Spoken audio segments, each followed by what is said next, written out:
শুধু একজন হজযাত্রীকে বিমানে না তোলার কারণে আল্লাহ অলৌকিকভাবে আকাশ থেকে 2 বার বিমান ফেরত পাঠাইছে। ঘটনাটা মাত্র 2 দিন আগের। আপনারা অনেকেই পত্র পত্রিকায় দেখেছেন, লিবিয়ার একজন মুসলিম যুবক তিনি এই চলতি বছরে হজ করার জন্য সৌদির উদ্দেশ্যে রওনা হয়েছিলেন।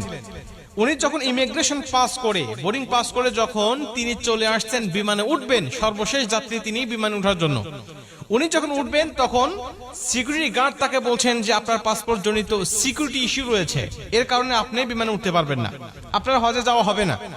উনি বলছেন যে আমাকে যখন বাধা দিল আমার মধ্যে কোনো হতাশা কাজ করতেছিল না, কারণ আমার মধ্যে প্রবল ইচ্ছা আর আগ্রহ ছিল যে আল্লাহ অবশ্যই আমাকে মক্কায় নিয়ে যাবে, আমাকে হজ করার জন্য নিয়ে যাবে।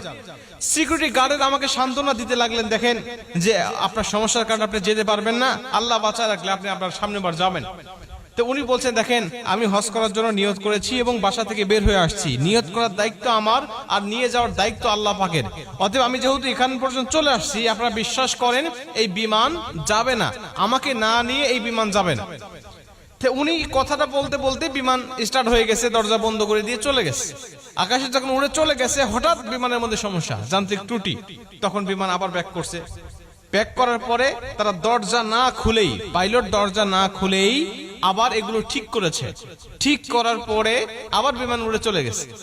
আবার যখন উড়ে চলে গেছে একই সমস্যা, বিমান তো অবাক, আমরা ঠিক করলাম, ভালো বিমান নিয়ে আকাশে উড়লাম, আবার ত্রুটি দেখা দিল, আবার গিয়ে ঠিক করলাম, আবার চলে আসলাম, আবার একই সমস্যা দেখা দিল। উনি বলছেন আমি দ্বিতীয়বার আল্লাহর কসম করে বলছি যে আল্লাহর কসম, ওই আমের আল মাহদি যতক্ষণ পর্যন্ত আমার বিমানে না উঠবে ততক্ষণ পর্যন্ত আমি বিমান আকাশে উড়াবো না।